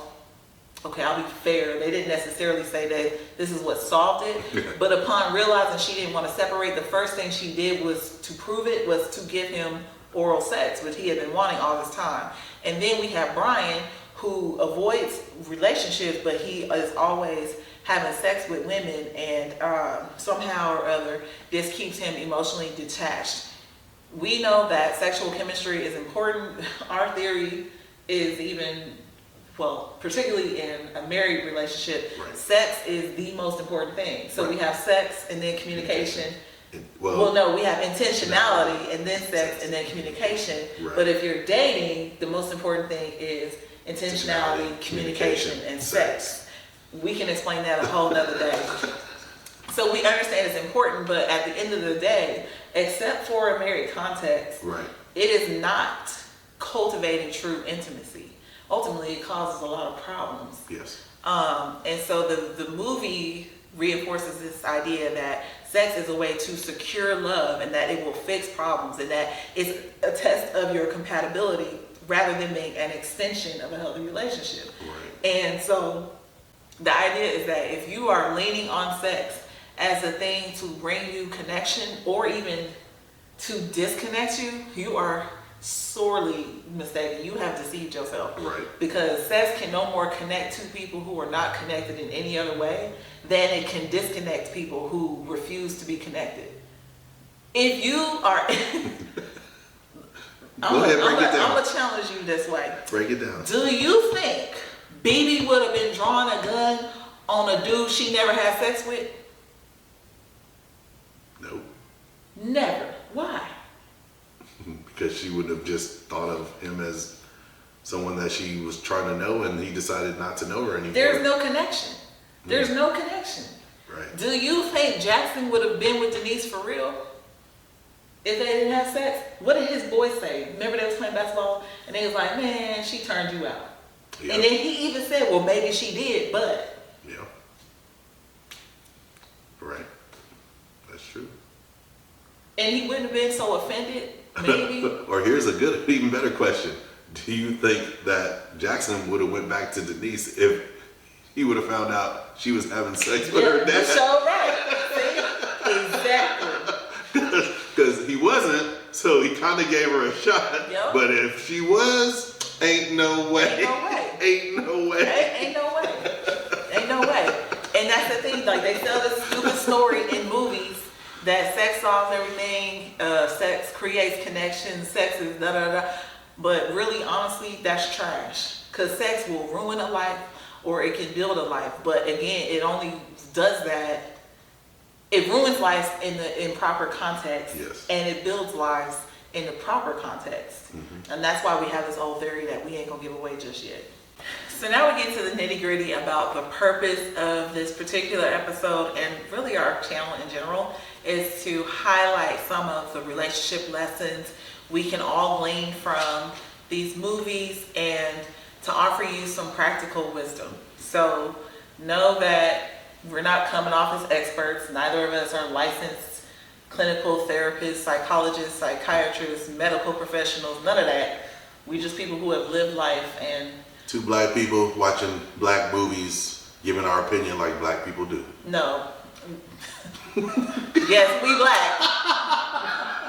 But we're also No, I'm just messing. we're also a married couple. We're newlyweds, and Right. we also Have lived lived a long enough a life lot. to be in relationships and have experience in relationships and parenting and love, and we just felt that it would be cool to share our insights with everyone that as we watch these movies that we all love. Right. So I think we kind of went over what this movie gets wrong, probably more so me than him. Yeah. There's a lot of things that came off as red flags in the film, so I don't know that we need to dig into that so much. No, I think we covered it pretty well. But what we can cover are some of the things that we felt they got right, some green flags. So one of the things that the movie teaches us about valuable things that are valuable about love, sacrifice, and commitment. One of the things that we saw was the parental relationships. Even though they were kind of rocky to begin with, in the end, Jackson and his father made amends. And even the fact that they were able to kind of have those conversations as father and son, or as father and sibling, or father and I guess father and daughter as well, because he had conversations with his daughter as well. Having those kind of conversations are good. Jackson's parents reconciling their marriage. That was a good ending because of what he had said to his father. His father took that under consideration, and he thought, you know what am I doing? I need to make sure I'm doing right the way I want to do or how I feel. So maybe his he retired his player flag or his player card and decided to actually be an honest man to his wife or his ex-wife. Brian and his mom made amends in a way. She hugged him, she showed him love, and they decided that it would be best for his half-brother to live with them, so they made that connection. And Derek and Sheila, when they made amends, Sheila mentioned basically Derek's mom moving in and it being okay. So as far as the parental relationships go, I think they did well on that. Another one would be Derek and Sheila working through their marriage problems. I think we just kind of discussed that. That was a good thing. They were separated. Then they had a conversation where they came together. Sheila had went out with her girlfriends, realized that, you know, she had it good at home. Basically, she had a good man. Right. Listened to all the stories that her girlfriends told her about these exes that they was dealing with, and she realized all her man was trying to do was give some love, and she figured out, okay, you know, it's probably not the best idea to just end my marriage because of this issue. Right, something that she probably just needs to work through herself. And the interpretation of the last piece of food theory regarding sacrifice, concern about others. I think that, so even though it was the one thing that irritated me the most about the film, I think that it does, if you look at it from a different lens, it does show you the value of seemingly insignificant small gestures. You know, something like I said, it's something you do every day. Right. You know, offer me food, or even just now, do you want some licorice or whatever? Those small gestures add up, and it just demonstrates little ways to show love. So, I mean, if we look at it from that lens, it is a useful theory. I think the other thing, it does kind of convey sacrifice. You know, if it is the last piece of food, and you're willing to offer that, that's big, because I know growing up in traditional homes, maybe, I don't know if it was just black homes, but like the dad would get the biggest piece of chicken, he would get, you know, be served first and everything. And I still agree with, you know, serving your husband and all that stuff first. But then the idea of the biggest piece of chicken, I don't know if we on the same page with that. Yeah, that was a Chris Rock thing. No, but they still do that though. Yeah, oh yeah, that's a thing. Yeah, you get the biggest piece. But then it's like also, Man of the house gets the biggest piece. but then the other part of it is the sacrifice would be, you know, I have 3 children and they're hungry, and so I'm going to divide this with my children. I don't know. It just depends on how you look at it. Right. Regardless, it gives sacrifice if it's the last piece of food, because you, in that setting, you might give dad the last piece of chicken, and I mean, I guess I respect that, but then it's like, I have a little kid that's hungry, I'm going to give it that. So that's what I think about with sacrifice. And then the other idea of, it's just ultimately sacrifice really at its core is showing concern for others over ourselves. So that's really what I think they were trying to communicate, but they just did it poorly. But regardless, I'm going to try to be positive and reframe it. It's a good concept. It's a good concept, yes. So there are some moments that I think the characters demonstrated an ability to handle conflict in a healthy way, or what things could have been a conflict. So I think that, and probably you observed it better than me, the brothers communicated well with each other. Yes. Even when they disagreed. Out of all the scenarios where there was communication, their communication seemed to be, even some of it as ridiculous as it may not be in reality, it seemed to be the best communication that was happening between them. They used the basketball court to kind of portray their area of kind of a clubhouse of discussion where, you know, they can leave everything at the court and kind of put, you know, they were doing free throws, everybody was rotating. Taking turns basically saying what they needed to say, putting it out there, shooting their shots, and then the next person would rotate in, and then they would give their analysis, or they would give their opinion. And so it showed effective communication between friends, and ultimately it was a good display of how men can communicate better, or how men communicate with each other, period. I think the other part that goes with that is Jackson. He's the one that's in therapy. Yes. And so I wonder how much that contributes to his ability to communicate Okay. with his brothers, but also with just other people. Yes. Because I think in the film, he's probably the most effective communicator, and I can't help but associate that with the fact that he's in therapy. Right. And that is one of the other points that we had was just the fact that he was willing to go to therapy for his own emotional A baggage. whole man, let alone a black man. Right. So And his therapist was a black female. I don't know if yeah. that's realistic. Yeah. Maybe. I mean, you can find that.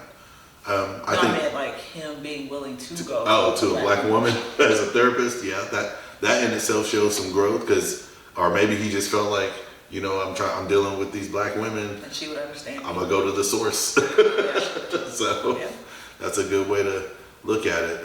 But yeah, him willing to go out and seek help for his emotional baggage. Even it wasn't like he was in some kind of relationship and he decided to do it out of whatever it was he was going for himself to improve himself before he got into a relationship. Yeah. So being preemptive on that makes And him, taking her advice for Yeah. the most part. for the most part, he followed it as best as he could.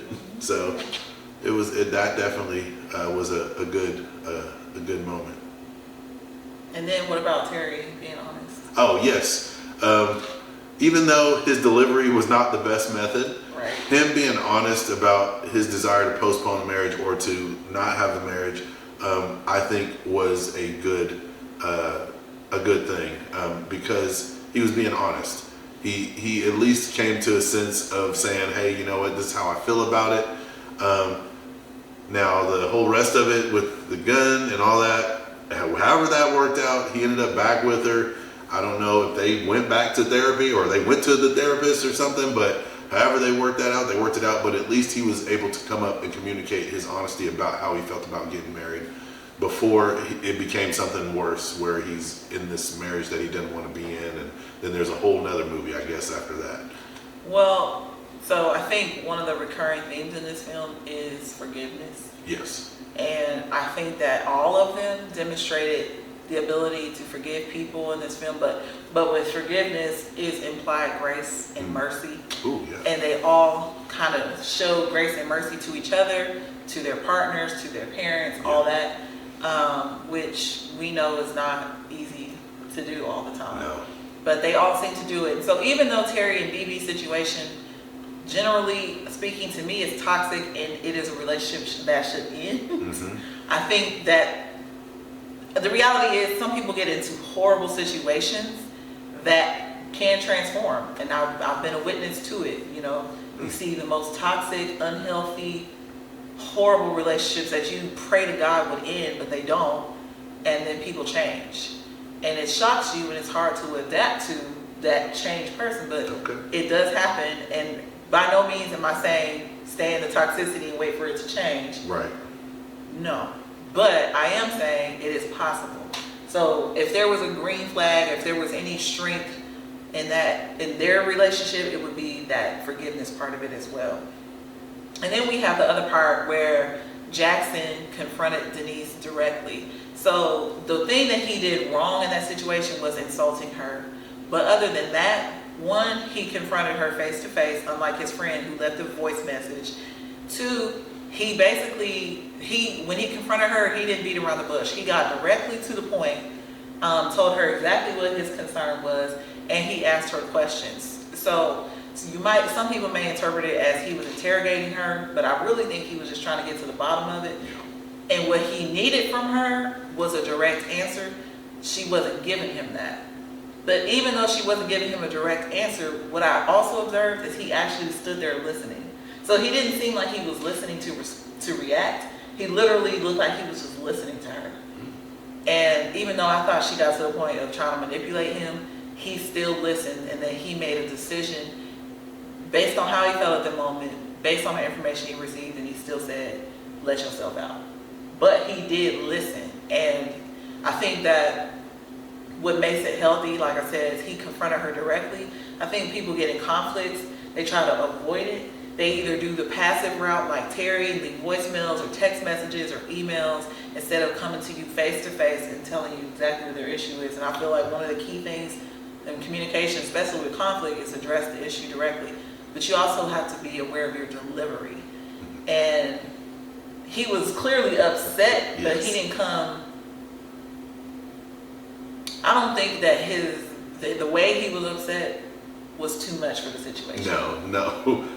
Having found out that your girl had dated your dad, that was probably the exact right level of upsetness that you should have. Yeah. That's legitimate, and to question it is also legitimate. And I think that's a good point you made, though, baby. He came with the exact right level of. He always came with the exact right level of emotion to match the situation. Mm-hmm. So that was a good thing. But then we also talked about that he's willing to go to therapy. You already highlighted that. Right. And then you mentioned him having reservations. About it being he in the beginning. So I'm gonna pull out the positive from this. So when they initially met, Jackson told Denise his reservations about being in a relationship. The way that unfolded was weird, but he told her from Jump Street. So let's just say Jackson, played that role, being a playboy, doing whatever he was doing, just sleeping with her, leaving her behind and things like that. I'm gonna get some pushback for this. At least he was honest. Right.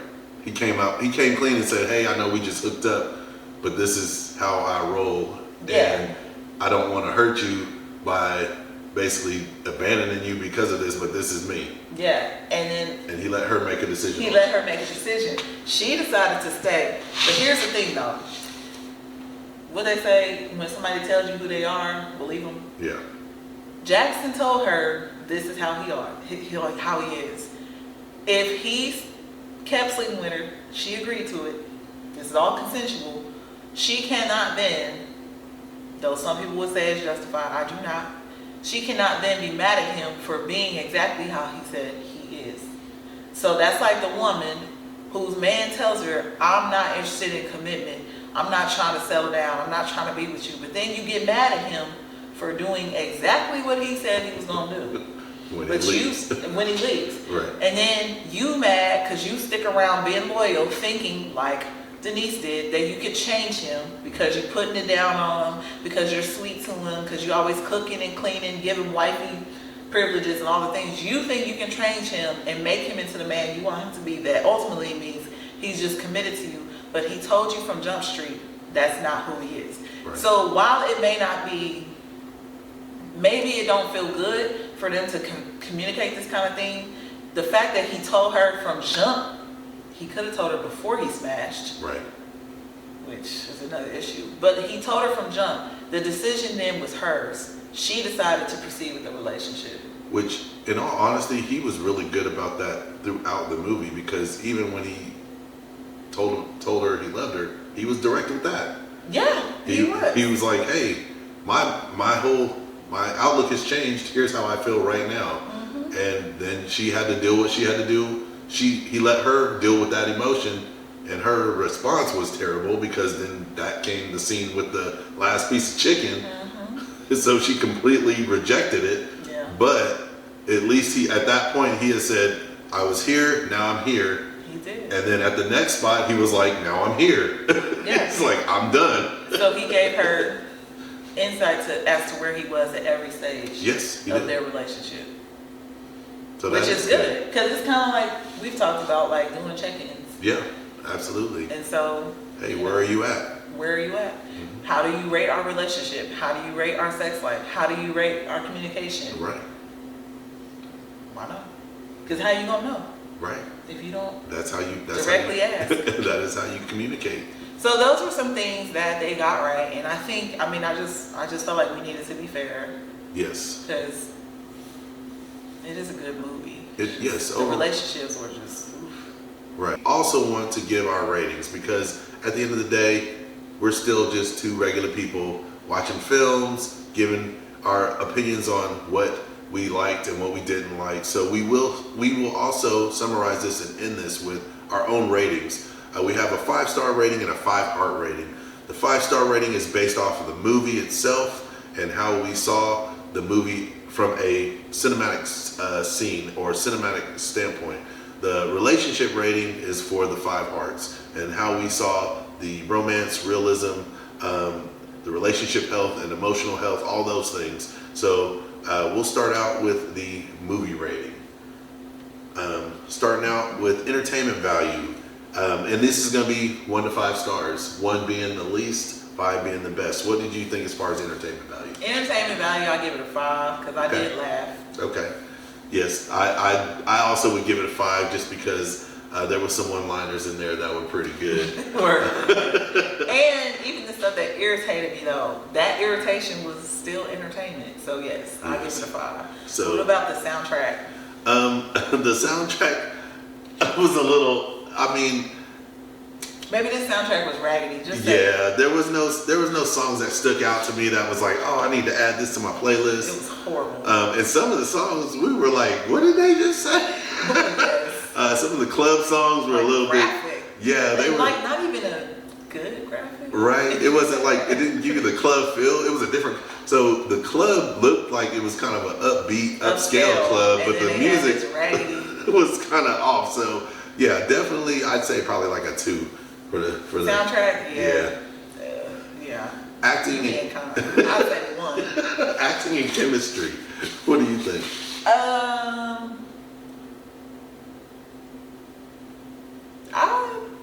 A 4 probably. I would say 4 as well. Yeah. A 4 as well. I think the cast was amazing. Yeah, superb cast. That gave it at least a 3.5 stars. The other half was, I think, a lot of the conversations with the guys. That was great acting.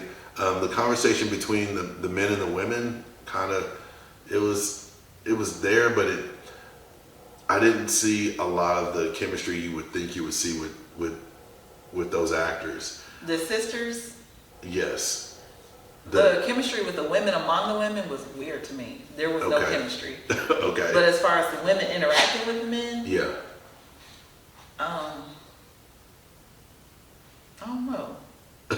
So maybe 4 stars. Yeah, 4. 4 stars. There we go. And then the story and writing.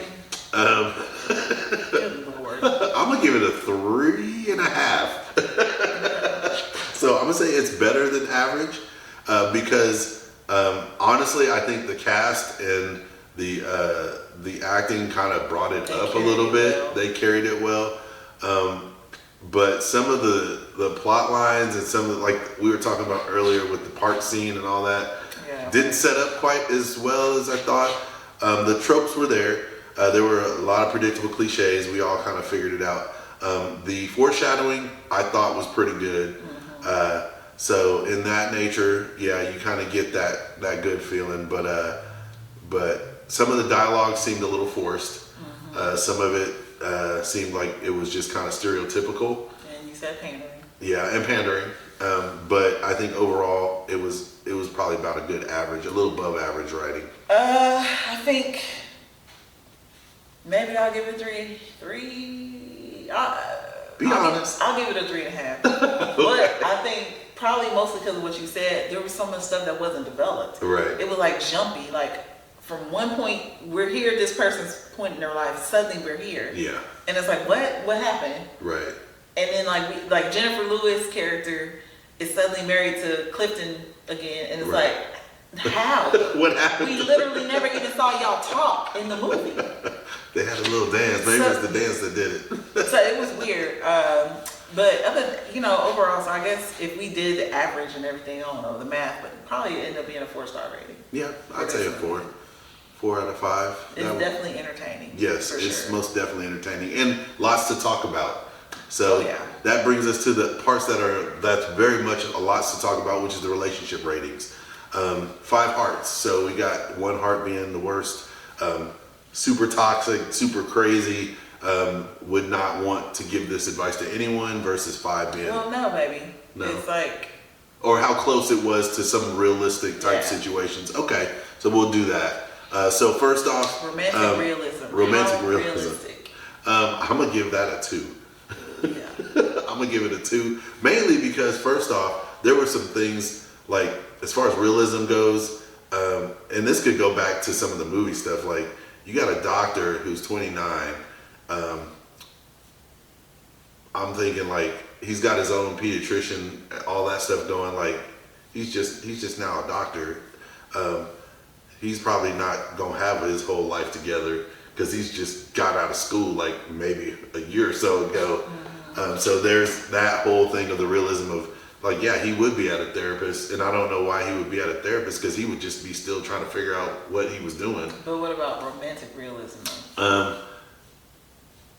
Because you're giving it romantic realism for the whole movie. Okay, for the whole movie overall, I would still say a 2. Just because all their relationships was kind of trash. Except for maybe their own personal relationship. Well, it's romance, so yeah, it's definitely a 2. I would say a 2. I'm thinking romance realism. Man, I don't know.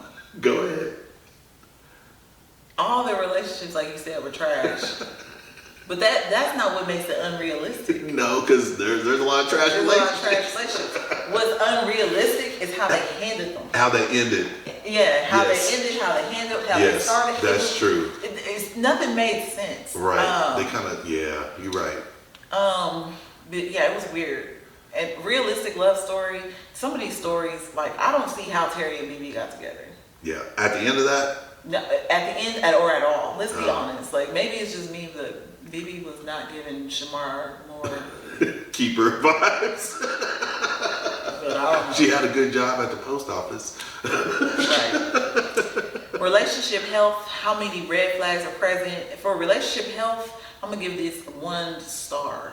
Yeah. Overall, because There their was red relationships, flags there all was over the toxic. place. Yeah, there was red flags in every single one of their relationships. Which, I mean, honestly, it's what makes movies entertaining. But at the same time, I wouldn't aim to have a relationship like any of these people. you know what? I'll give it 2. And the reason I'll give it 2 is because it's not romance, it's relationship. And I'll say the brother's relationship is what gives it the other extra that's the star. health. Because theirs was okay. Yeah, they did. So have I'll give health. it 2. Okay. And emotional impact. How did this movie hit us in the feels? Well, the feels usually refers to like lovey stuff, right? But I was in my feelings in a negative. Like, So? I was irritated like a mug. So I'm gonna give it 5 hearts. 5 hearts. I'm gonna give it 5 broken hearts Oh, I love it. for my irritation. 5 broken hearts. I'm gonna give emotional impact. I'm gonna probably give it about a 3, just because it was pure entertainment for me. I didn't feel like I wasn't like, oh my gosh, I felt that. Oh, you're right. I didn't. There was I no, couldn't care less about any yeah, of there them. was no relatability to me that hit me. That's usually when you hit you in the feels. It's either like it's going to invoke something, but even if you're angry, it's going to invoke angry, but in a way that's just going to be like, oh my God, I don't ever want this to happen. You know what's interesting though? You're right, because we watched this movie. I wasn't rooting for any of them. Right. I didn't want any of their relationships to work. And then when it did, I didn't care. It was just like, It was like that happened. and I don't even know how, but it happened. Yeah. So, They didn't even allow us to feel for the characters like that. so then the last one is rewatchability. Would you rewatch this again? I'll give it 5 hearts. It's funny. Yeah, I'll give it 5 hearts because it is pure entertainment. Yeah. It was a good movie to watch. It's funny. I think it's something you could probably just put on and just have on and just get some good laughs out of it. If you don't take it seriously, it's a good movie. If you do take it seriously, then you probably need therapy. And with that, guys, we are going to, we want you to let us know in the comments what other movies you would like us to analyze. We have a list of films that we're going to do here soon. Right. We don't know which one's next. We're hoping that you like whatever comes next. Leave some comments and let us know movies. Give us suggestions, and we'll see if we can add those to our list.